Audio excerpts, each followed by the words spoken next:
Agora nós vamos saber se ele é corintiano ou não é. Vamos levar a peita do São Paulo pra ele.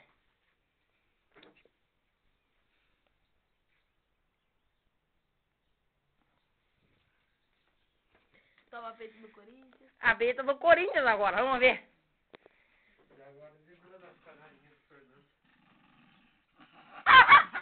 Ah, ele não gosta do Corinthians mesmo, cara.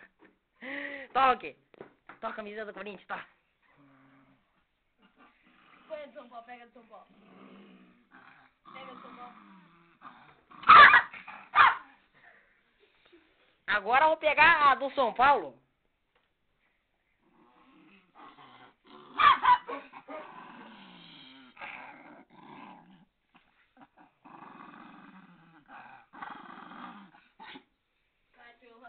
Ele tá irritado mesmo com o Corinthians.